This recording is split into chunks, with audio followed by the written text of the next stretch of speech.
Swole Benji here. Today we're going to talk about an update to New World and what the team is working on, what they will be doing, the changes they will be making, and the improvements and fixes that they will be putting out in the foreseeable future.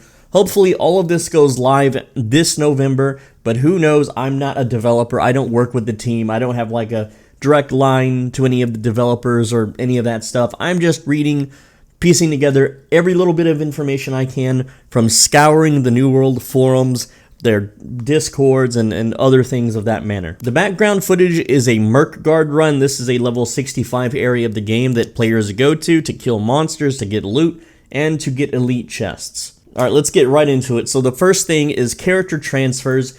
You guys already know that everyone got a free character transfer token because 1/3 of the player base used their transfer token. That's crazy to think about, but we might be getting another token, and it might not be everybody. It might just be people on dead servers, as in very low population servers, but it's still up in the air. There is still discussion about it, so I do not know yet. People do not know.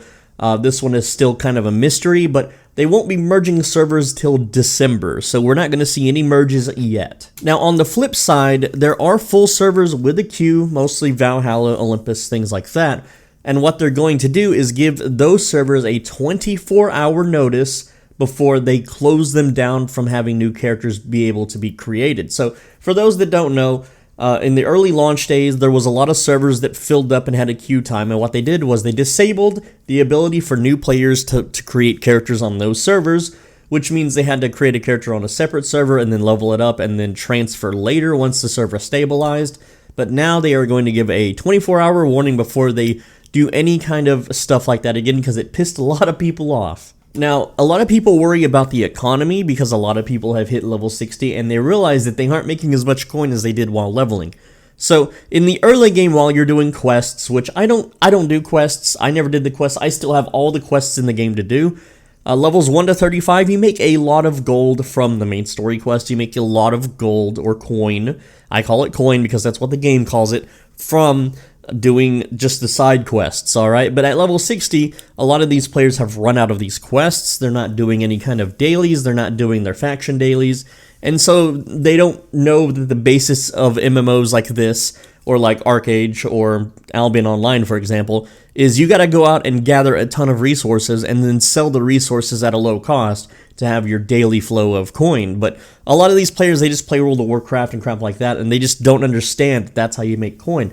But essentially, there's a huge ramp up of coin gain at the early levels, and then as soon as you hit 60, it just dips way down, and people are quitting because they don't know how to make money, or they don't have any money to buy fancy, expensive things because they spent it on things like owning houses and paying rent every 5 days, and we'll talk about that too. According to Amazon, doing corrupted portal runs in the high-level zones is a good way to make money, but I do this every night, and I don't think it's a good way to make coin compared to just going around the world and actually selling resources. But, you know, I'll make videos on that another time. And for those that don't know, if you do your faction missions, your 3 daily missions that you get from your faction vendor person, you get 10 times the coin reward when you turn those in, but you have to turn them in slowly or it doesn't count for some reason. Another thing for servers that don't realize that Everfall is the central trading hub of the game that didn't play the alpha or the beta, they are going to link all the trading posts together. So what this means is that if you list an item in Windsward for some reason, I don't know why you would, and someone can go to Everfall and then buy your item and then have your item in Everfall. They're also fixing the glitch where you can just list a bunch of items in a market, go to the town that you want to store the items in, and then remove it from the market, thus putting it back in your inventory. This was a way to cheat your Azoth teleport costs. Also, expeditions. I've noticed that a lot of the early generation of gold farmers, not the ones that were doing exploits or fish botting, but the earliest coin gold farmers in the game were all spamming expeditions. And what Amazon is doing, because they've dealt with the bots for now, I don't know if they'll come back, but what they're doing is they're going to raise the amount of coin that you gain from expeditions, starting with Starstone Barrows and going up. So they're going to increase it anywhere from 25% more coin to 100% more coin, and they are reducing the costs. They're reducing the amount of materials and the cost it takes to create the tuning orbs to enter the dungeons. I really hate the tuning orb system. I just want to run dungeons all day some days, but no one has the tuning orb. No one wants to farm to make the tuning orb. It's just a pain in the butt. It's a really silly system for PvE players, and I don't like it, but I don't think it will ever change. They're also making a change to repair kits. So people that make repair kits, for whatever reason, it's not even logical to make a repair kit in this game because it's easier to just and more convenient to just use your repair parts. And yeah, I know people set at the repair part cap. I do too. But anyone that crafts anything can farm for 10 minutes and get 2,000. It's completely pointless. But they are trying to make the repair kits a little more useful in the game by making them cost less to make. I think they should buff the experience that they give. That way everyone might level up engineering a bit more. So there was a coin, a dupe, an item dupe that went around. If you've seen images on Reddit, you totally have seen people that have thousands and thousands of in-game items. And Amazon is, banning these people. They're basically doing a search to see if anyone has a stupid amount of in-game resources that no logical real person could ever acquire in this amount of time. And they're banning them. They're also adding a restriction for low levels to trade. You have to be at least level 10. And your account has to be at least 72 hours old before you can trade with another player. A lot of games do this, so it's a good thing to see. It will help a little bit. They also disabled family sharing. For those that don't know, on Steam, you can do something called family sharing to basically play a game on a fresh account to get around bans, which is what a lot of people did on Rust. And yeah, it was stupid. So good on them for disabling it. Outpost Rush is a great way to get Azoth. It's also an okay way to get coin. I don't think that Outpost Rush is worth it, either for Azoth or coin, because I can make more coin doing literally anything else. And Azoth, unless I'm crafting something, I don't really spend it.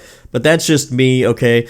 So what they're doing with Outpost Rush is they're fixing the stupid bugs where everyone can pile on and get a little summon token. Not that those really mattered anyway. They fixed the hatchet bug, so you won't have people running at you full speed, two-shotting you with a hatchet while you have all defensives and, heal over time's up. Also, Amazon did put out a forum post stating that the game is not client-side authoritative, which means you can't just use like cheat engine or hack your side of the game to reflect on to everyone else's game. Essentially what they said is when you attack someone, it renders a skeleton simulation in their little algorithm that sees if you actually hit with your attack or not, and that they were having bugs with that, and not so much the fact that people could play in windowed mode and be invincible and crap. So they have fixed a lot of these bugs, and they're going to continue to fix them. It's literally the first month of the game, guys. Just calm down. Every first month of every MMORPG I've ever played has been janky as heck and buggy as crap, okay? It's just back then when the WoW vanilla days and the early Arcade days and crap like that. I'm talking about the Korean launch, not the American one. There's been so many bugs, but the thing is, the internet wasn't as hive-minded or connected through social media and things like YouTube as it is now, whereas information is readily available. Back in the early WoW vanilla, people could literally hexadecimal packet sniff and sell infinite hatchets to a vendor and get gold capped in that game, okay? But no one ever talks about it. No one ever made a big deal about it on forums or anything because they didn't know about it. But in all the underground hacker forums, everyone knew about it. And of course they kept it secret back then because it was very valuable and secretive and crap like that. But nowadays, games like this, everything just gets blown wide open. It pisses people off. And what else are you going to play anyway? There's no good games out right now, okay? So just wait for New World to fix its crap and it'll be good and you can all come back and play again. And I'm not just saying that because the New World videos have been really good for me in my life and the channel. I'm saying that because I genuinely enjoy the game and want to have people to play with. It really sucks to have dead servers or just, lack of interest in a game that you enjoy. I mean, there's so many games out there that I would love to invest a lot of time in to play, but when the player base has only 1,000 to 2,000 people, it's pointless. It's not something that I can afford to do in my life, is to play a dead game and make videos for a literal dead game. I'm not saying that a New World is dead or dying, but I just don't want it to be dead or dying, okay, guys? So let's talk about moderation real quick. The team is aware that before big wars, that people are goading each other into saying some nasty things in the chat so that they can all mass report each other and get their, enemy combatants banned so that they can have an easier time in war. But they are still saying that regardless of that fact, they will still ban you if you talk too much smack in the chat. So just the best thing to do in this game is just to never talk smack. Pretend like you're a preschooler, okay, and the preschool teacher is extremely abusive and mean and will literally pick you up off the ground and beat you up and throw you into a garbage can if you say anything out of line. All right, I'm not saying that preschools are actually like that. Well, maybe in your town they're not, but in my town they were. Yeah, that's a story for another time. Amazon has also talked about war lag and how a lot of AoE attacks like the fire, the life staff, the ice gauntlets, etc. is causing a lot of lag in wars, and it's something that they are working on currently fixing, and they will continue to work on fixing, but right now they do not have a fix for it. So enjoy the lag, it's jank as heck, it's whatever. And on that note, they are also tinkering with invasion difficulty, since people aren't winning it without doing stupid glitches or weird tanky mechanics where one guy taunts the big boss monster and then everyone forms a wall so the boss monster can never reach the tank. So it just infinitely runs into a group of people and then spins around. Stupid body blocking, RTS crap like that. But they're also tinkering with the fact that people you know how, like, if you're a company leader, you can't just fill the roster with all your bros, but at the same time, if you're just a random person without a company or a guild in this manner, I like to call it guild, that, you know, if you sign up for one of these invasions, that they can just continuously kick you out when you enter it until they get their buddies in instead. So they're kind of messing around with that. They don't have an absolute, set in stone thing for that. They're just seeing what happens and what people prefer, and then they will change accordingly, but they are aware of it happening. Amazon also announced that, speaking about patches, they will release information about upcoming patches every Tuesday, because what was happening was they would release a patch during, like, Americans' downtime, but it was Europeans' prime time and pissing a lot of people off. And then vice versa, where they were releasing patches, late at night and pissing off the night crew people. They have to wage cage all day, come home, then they can't play New World. Or people like me who, just have a random sleep schedule and I just happen to wake up and, the game's down for 5 hours. What am I going to do with my life, right? So they'll be announcing on Tuesdays when the servers will go down and when you can expect a patch. According to Amazon, they say that the luck modifiers in the game are currently working, and that they will help you get the rarest recipes from chests and the rarest drops from monsters, and that it is currently working, and that there's nothing bugged about it. I still don't think that's the case from my own personal testing, but unless I spreadsheet out everything and play 1,000 hours, I don't really have concrete data. But from what it seems, it's like some days I just get tons of drops and other days I get nothing. So I don't really know exactly how luck works. Amazon also apologized about nerfing the fishing chests. For those that don't know, fishing chests used to drop more gems, and they actually used to drop coin. But actually, Amazon just called it gold, so I guess it's both. If Amazon calls it gold and coin, you get the point. Anyway, guys, right now, fishing chests do not give coin, but Amazon does say that once the fishing botting is under control, right, that they will maybe buff fishing chests in the future, but that's a maybe, that's not set in stone. And also, for those that don't know, a lot of perks in the game and a lot of gem combinations are completely busted in the game. But the thing is, Amazon is aware of this, and they say that they want to have this fixed by the end of November. So we have one more month of the jank, and then we will have our perks actually dealing the correct amount of damage, the correct amount of increased damage, and the correct calculations. On the topic of bugs, Amazon is aware of the 250 strength bug, which what that does is it makes your swing slower if you're using a great axe, but it also prevents some players, not every player, it didn't work for me, but some players cannot roll or dodge anymore when they have 250 strength, and they're trying to work to fix it. There's no ETA. Bad news for house owners. Alright, so people that own 3 high property taxes in the game, Amazon states this is not supposed to be easily achievable, and that there are way too many people doing this, and that they might be altering the property tax rates. So what this means is that you poor house owners out there, you might have to start paying more for your houses, but maybe not. It's still up in the air. Amazon is still crunching the numbers, and the thing is, right now, they probably don't want to piss off more players into quitting, so I don't think they're going to touch the taxes personally, but down the line in the future, when people start having more coin to play with, They might jack up the taxes, guys. I'm just warning you now. Don't come back to this video once you've once they do, and just be like, I told you so, man. For those unaware, faction tokens used to have a hard cap that made it really annoying to purchase things, and you would end up doing faction missions and like barely hitting the cap and, you know, losing a bunch of tokens, right? But they did raise the cap, and they're thinking about, you know, raising the cap again or raising the reward rates, because it does take hours and hours of just running faction missions over and over to get your basic PvP set, which currently, you know, had that resilience thing, but that was fixed, so now the faction armor is basically like, who cares? They are also aware of the world clock bug. This happened on certain servers. It's kind of funny, right? So after a patch, you log into your server, and then you realize that every single station on the map has been downgraded to tier 2. And that is because on those servers, the in-game clock ran forward like 144 days or something ridiculous. So it calculated all these invasions happening and all these invasions just smashing into cities. So basically, the entire server got sent back to the Stone Age, okay?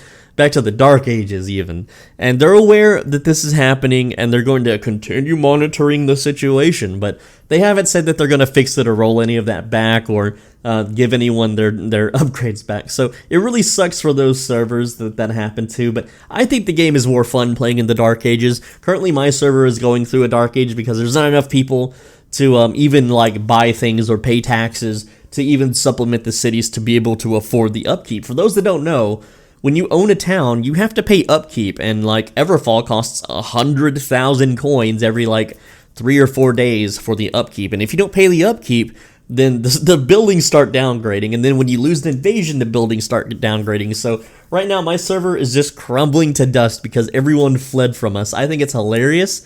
It's one of the funniest memories that I've had in a video game in a long time, and I'm not even really mad about it. It sucks for the crafters and people that, you know, didn't get their gear in time, but I think it's hilarious. They talk about other bugs they fixed, like people being able to post images in chat, and crouching on a sacred ground gave you a free healing tick. Those have been fixed, and they're going to continue to monitor the situation, as they say, to make sure that these kinds of bugs don't arise. So basically what that means is their internal testing will now test to see if anyone can post an image using chat script commands, and spamming crouch in literally everything that the game introduces from here on out so that it doesn't happen again. And then they talk about the Watermark system, which I personally think is a waste of time, and that people farming up their watermark are wasting their time. But that's another video that'll get downvoted to 20%, you know, in it for another day. I personally believe that if you go out and spend your entire time opening chests and killing monsters to raise an arbitrary number gear score thing that won't even matter anyway, like, you realize that when you try to kill a monster, you're rolling a dice to barely get any loot, and then on that loot, you're rolling to see if it's light, medium, or heavy, and then you're rolling to see if it has any of the perks or even the stats you need. The chances of you finding an item or a piece of gear from a monster is so astronomically low, it's like 0.0000001%. Okay, you would have to kill billions of monsters and loot millions of chests for any of those items to roll a high gear score for you to get the perks and the stats combination that you would need for your specific niche build. So I laugh at everyone doing the watermark farm, but I'm going to talk about how the watermark system works and what Amazon has released about it, okay? So for those that don't know, your watermark is based on your slot. So if you get head armor, chest armor, it's all separate watermarking, okay? It's not like based on your total character's gear score like it was once believed, which YouTubers had told us in the past from testing in the alpha. Basically, they just made that shit up so they can get clicks and views. And, you know, I don't really blame them because a lot of us are starving and dying, but it's not something I personally ever do. So first up, the only thing that affects your watermark are item drops. You can't just go craft an item and equip it. You can't go to the market and just buy a high watermarked item and then equip it or have it in your inventory. It has to actually drop, as in you have to kill the monster that drops the item, or you have to open the chest that gives you the item. That is considered an item drop. Amazon says that you don't even have to loot the item for it to affect. It just has to drop. So if you kill a monster and your inventory is full and you don't get to pick up that stupid green item off the ground because you don't need the repair parts or whatever, that is fine. It still will increase your watermark. Some enemies and chests in the world, regardless of level, will not increase your watermark. These are usually weaker, smaller chests or weaker, smaller, inferior enemies. So not all enemies are equal and not all chests are equal. Items gained through Outpost Rush, Wars, and all that kind of stuff do respect your watermark and will try to give you an item to increase it. Not always, but for every time it fails to increase your watermark, it increases the chances of the next time you open that thing to increase your watermark. Also, you need to be killing level 65 enemies in level 65 zones and looting level 65 area chests to be able to increase your gear score watermark to 600. If you just spend time in level 60 zones, you will cap out at about 530 when dealing with level 61 enemies and so on and so forth.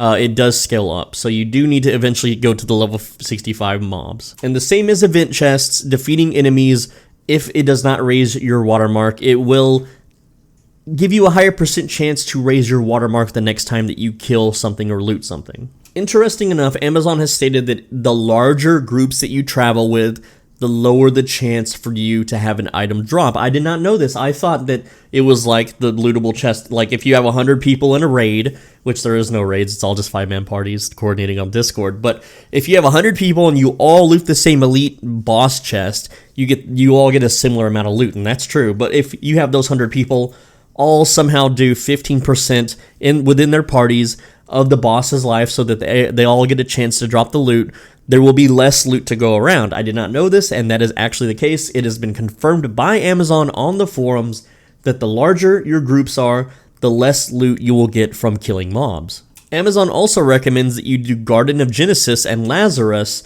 to increase your gear score watermark in the most efficient manner. They are also aware that it's really hard to make tuning orbs for these dungeons and that they will be releasing an update, hopefully in November, they said, that will make it a lot easier to craft and so more people can do these dungeons. Finally, Amazon states that they have been listening to people communicate feedback and that they feel bad that they haven't been able to communicate feedback back to the community, and they will be starting something called the Dev Corner, where people will be able to see everything that the developers are working on and talking about, and that they will be pushing out more information weekly on Tuesday for the patches, whatever the patch day might be. It's usually on Wednesday. And that they will start making mega threads on the official forums for feedback and bug reporting and all that kind of stuff, because right now it's just a complete mess. And like a lot of people felt like Amazon wasn't talking to them and they're just ignoring everything that they're like shilling out, especially Redditors, because Reddit, for whatever reason, assumes that developers read that website. It's very biased with the upvote downvote system. If you aren't part of the hive mind, the collective, or you post something popular, then it automatically gets downvoted. All right, like the only YouTubers that get upvoted on Reddit are basically people that leverage their audience to upvote on Reddit, okay? Because if you post, if you make an account and you post anyone's video, it doesn't matter how popular or liked they are, it will be downvoted to 0 within minutes. So, I mean, and that's just about every single post that isn't something like hating on the game or the popular opinion at the time. That's just how Reddit works, that's just how it is. And I don't know why they think that developers will actually, bother to sift through that garbage. Anyway, that's all I've got for today's video. I hope you enjoyed the background footage. It definitely is something. I'm not a fan of the Zerg PvE gameplay that's being shown, but hey, that's the game that we play right now. I mean, that's how it was back in WoW Vanilla, where there was no raids. You just ran around with a group of people and just killed elite monsters and got some loot. And eventually they'll add stuff for us to do. But anyway, guys, I'm Swole Benji. Thanks for watching. As always, be a bro and stay swole. Leave a like and a comment. You got to do both, because when you do both, it is an algorithm cheat code. It is a YouTube combo, and it really helps out the video. You guys did not do that for the last video. You guys got mad that I made house renters seethe and downvoted the crap out of it. So don't do that to this video, guys. Otherwise, why are you here? Why are you wasting your time if you're just going to downvote the vid, okay, guys? Also, 81% of you aren't subscribed. I'm trying to beat some other YouTubers here in subscriber count, and I think we can do it. I just need your help. Hit that subscribe button. I know this video showed up on your feed. I hope it showed up on your front page. But if you subscribe, I do make a video every single day, so you don't want to miss out, because I might release some really cool farming spot or way that you can get super rich really quickly, or some overpowered build or really good item combination, or who knows. Just hit the subscribe button. It's completely free. You will be able to unsubscribe later if I play a game you don't like, or you just hate my voice, or whatever the heck, okay, guys? I will see you in tomorrow's video. Take care, lads.